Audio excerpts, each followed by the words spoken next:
Saat pesta ulang tahun suaminya, Asia membawa gunting dari bagasi mobil dan memegangnya di tangannya. Lalu pelan-pelan berjalan menuju Fonkan. Lalu suaminya bertanya, "Sayang, kamu barusan kemana?" Ternyata Asia dapat telepon dari sahabatnya. Ia memberitahu Asia bahwa dia melihat suami Asia menemui wanita lain. Walaupun dia sudah menyiapkan mental, saat mengetahui kebenaran itu ia merasa hancur dan menangis. Miu memberitahu Asia untuk memperhatikan bagasi mobil suaminya. Sepertinya ada sesuatu yang tersembunyi di sana. Asia datang ke pesta ulang tahun suaminya. Ia telah mengundang banyak teman dan kerabat untuk hadir. Bahkan keluarga wali kota pun datang. Asia meminta kunci mobil suaminya. Pihak rumah sakit mengatakan mungkin saja ponselnya tertinggal di bagasi. Asia lalu menyuruh Fonkan untuk menjamu tamu terlebih dahulu dan Asia akan segera menyusulnya. Saat Asia membuka bagasi ia hendak selesai. Namun tiba-tiba teringat bagasi itu menyimpan barang rahasia.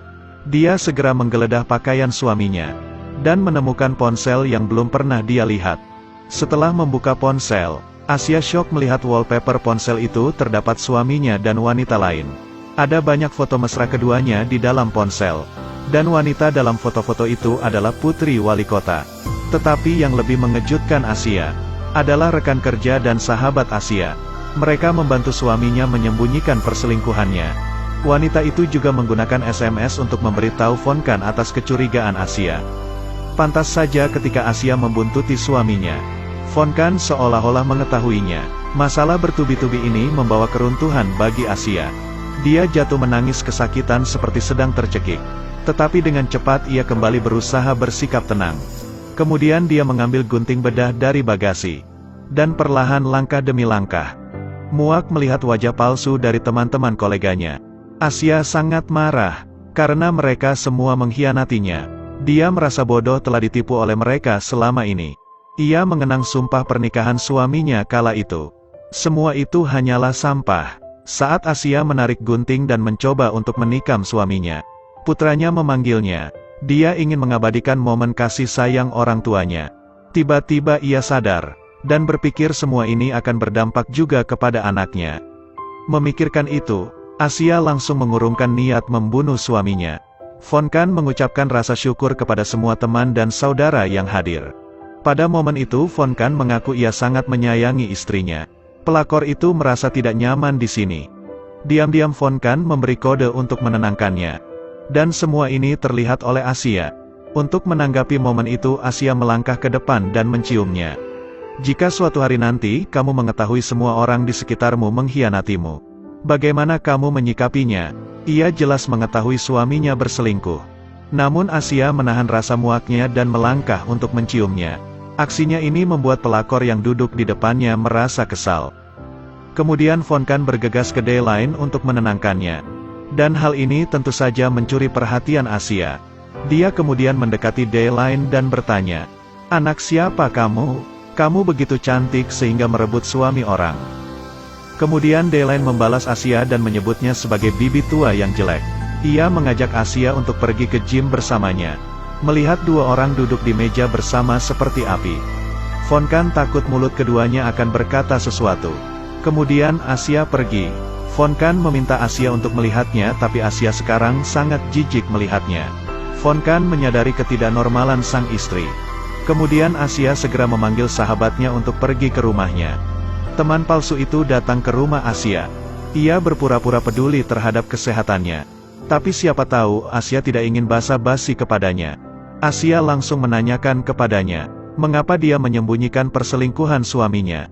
Dia kaget bahwa itu semua telah terungkap. Teman dekatnya mengungkapkan hatinya hingga menangis. Dia bilang kalau dia tidak mau Asia bersedih. Jadi dia tidak memberitahunya. Ia juga berjanji kepadanya bahwa itu akan diselesaikan dengan cepat.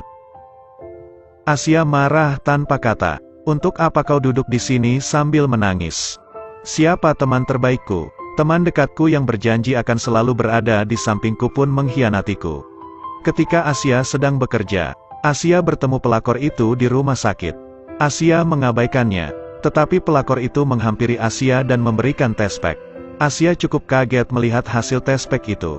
Lalu Asia bertanya kepadanya, apa yang akan dia lakukan selanjutnya. Karena Von Kan adalah pria yang sudah menikah.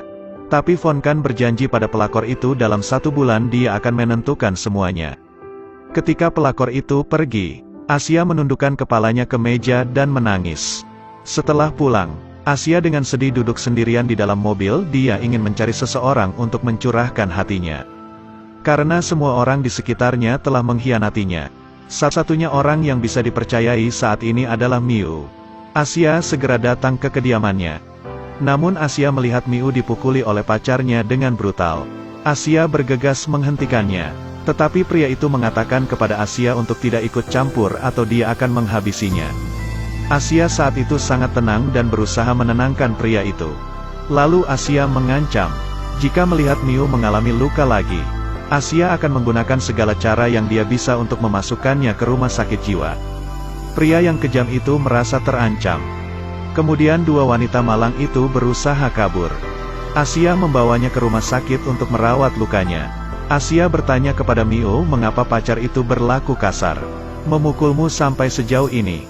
Dan kenapa kamu masih bersamanya? Miu menjawab kalau pacarnya tidak seburuk yang Asia bicarakan.